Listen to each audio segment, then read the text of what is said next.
Mirsa, welcome to my channel.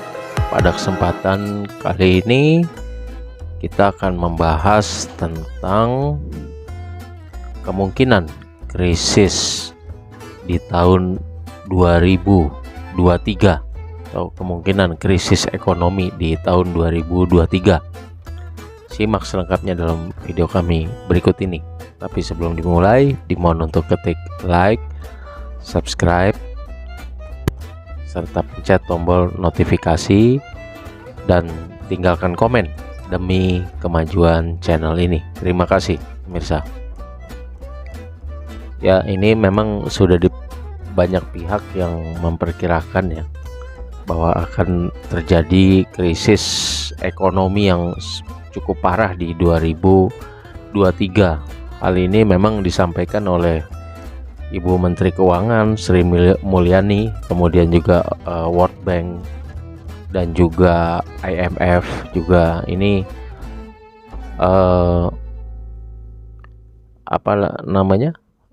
sudah memperkirakan bahwa akan terjadi krisis ini.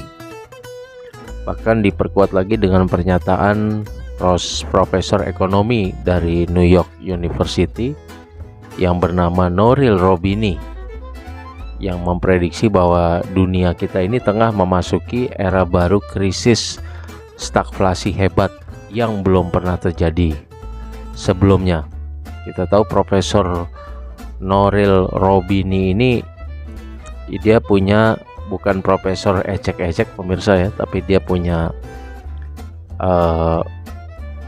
reputasi yang sangat unggul di bidang memperkirakan arah ekonomi ya, memperkirakan apakah di masa depan akan terjadi krisis atau enggak. Ini terbukti ramalannya selalu tepat ya. Di Amerika dia dipercaya ya, krisis subprime mortgage yang di Amerika pada tahun 2008 itu juga sudah dia ramal juga. Ramalannya tepat lah untuk Profesor Ekonomi dari New York University ini ya, Profesor Nouriel Roubini. Jadi tentunya dengan banyak pihak atau lembaga-lembaga ekonomi besar dan juga profesor-profesor besar di bidang ekonomi ya, dari World Bank, IMF, dari Menteri Keuangan kita Bu Sri Mulyani akan memperkirakan krisis ekonomi 2023 ini tentunya menjadi tidak main-main ya, bahwa memang ini tidak bisa juga dianggap angin lalu ini, prediksi-prediksi ini. Lalu kita melangkah ke selanjutnya, apakah krisis ekonomi di 2023 ini akan sama dengan setara dengan krisis Krismon di tahun 98 yang sangat terkenal itu ya, yang bisa menjatuhkan Soeharto ya sebagai presiden. Karena waktu itu ekonomi Indonesia menghadapi kesulitan yang sangat besar ya, di mana kenaikan dolar sehingga menyebabkan dari naiknya dolar itu berdampak pada banyak gagal bayar dari perusahaan-perusahaan kita dengan bahan baku dan sebagainya, sehingga memang ini sangat menghantam perekonomian pada saat itu, sampai-sampai Presiden Soeharto yang telah berkuasa 32 tahun jatuh.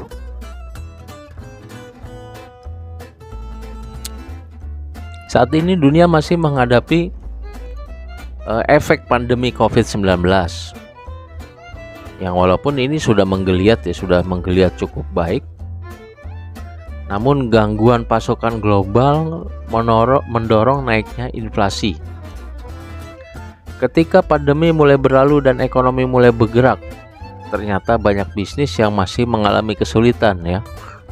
Jadi dari situasi pandemi terus mulai ekonomi mulai bergerak, ternyata tidak semua bisnis bisa menyesuaikan. Hal ini karena ya sekian lama tidur, suruh bergerak lagi, tentunya tidak ada modal kerja. Terus ada juga sektor tertentu yang belum pulih, kesulitan menemukan pekerja tetap, dan juga ada perubahan model bisnis ya. dari offline ke online, serta setelah pasca pandemi berakhir ini kelihatannya masyarakat mulai hobi lagi untuk offline. Hal ini menimbulkan gangguan pasokan sehingga terjadi kenaikan inflasi yang tinggi. Ini adalah, menurut ahli ekonomi, ini adalah tipe inflasi cost push yang cenderung merugikan ekonomi karena kenaikan harga diikuti penurunan output pada perekonomian.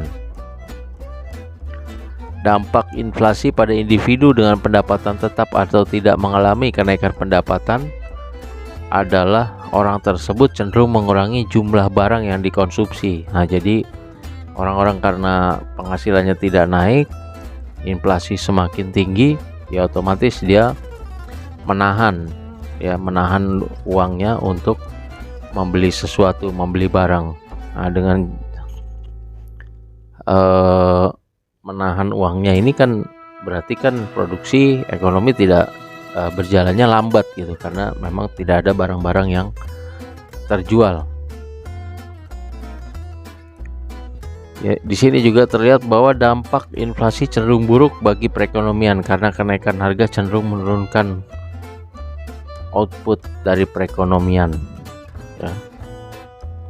Nah, terus kita kembali lagi ke, pokoknya intinya inflasi yang tinggi ini mendorong orang untuk mengurangi konsumsi dan pada akhirnya juga jadi malas untuk berbelanja, dan akhirnya secara global perekonomian tumbuh secara lambat sehingga menyebabkan resesi ya. Kekhawatiran resesi global dan krisis ekonomi juga berdampak bagi perekonomian Indonesia.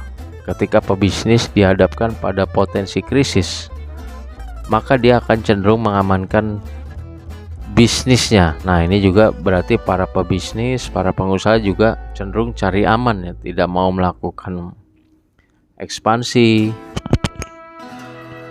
melakukan efisiensi di berbagai bidang, kalau perlu untuk merumahkan karyawannya juga, dan juga mengurangi utang. Jadi dari pengusahanya juga main aman, masyarakatnya juga mengurangi konsumsi, jadi lengkap ini. Yang akhirnya terjadi krisis. Hampir semua aktivitas yang perusahaan dan masyarakat lakukan ketika menghadapi krisis cenderung menurunkan output perekonomian, sehingga sebagian besar masyarakat dan pebisnis percaya akan ada krisis ekonomi. Nah, terus bagaimana nih dengan Indonesia ya? Sebenarnya banyak lembaga internasional memprediksi bahwa potensi Indonesia untuk mengalami krisis ini sangat rendah. Nah, ini kabar gembiranya ya, dunia krisis, tapi memang Indonesia untuk istilahnya kena dampak krisis ini sangat rendah, karena kita tahu memang negara kita ini sangat kuat ya, dari sisi human resourcesnya juga cukup banyak, terus sumber daya alam juga melimpah, lahan juga cukup luas, pangan juga memiliki ketahanan pangan yang sangat baik, sehingga kemungkinan besar tidak terlalu terpengaruh lah. Mungkin pengaruh itu ada ya di 2023, tapi kemungkinan besar tidak terlalu terpengaruh oleh krisis ini. Indonesia dengan jumlah penduduk yang besar dan sebagian mencari nafkah di sektor informal terbukti sangat tahan terhadap gempuran krisis. Memang banyak aspek dari kehidupan masyarakat kita ya tidak terpengaruh oleh krisis ya.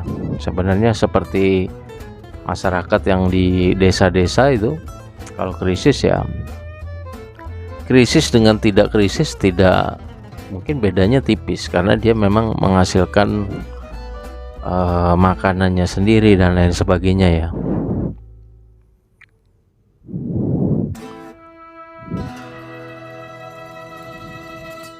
Jadi itu saja kemungkinan Indonesia secara dunia memang akan terjadi krisis di tahun depan, di 2023 ya, di mana ekonomi mengalami risiko stagflasi, ekonomi juga melambat dan cenderung masuk ke resesi.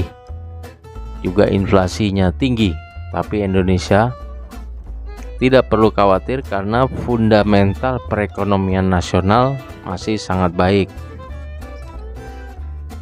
Nah, itu jadi kesimpulannya ya. Mungkin itu saja pemirsa bahasan kita kali ini, ngobrol-ngobrol kita kali ini tentang krisis ekonomi 2023. Sebelum diakhiri dimohon untuk ketik like, subscribe, serta pencet tombol notifikasi dan tinggalkan komen demi kemajuan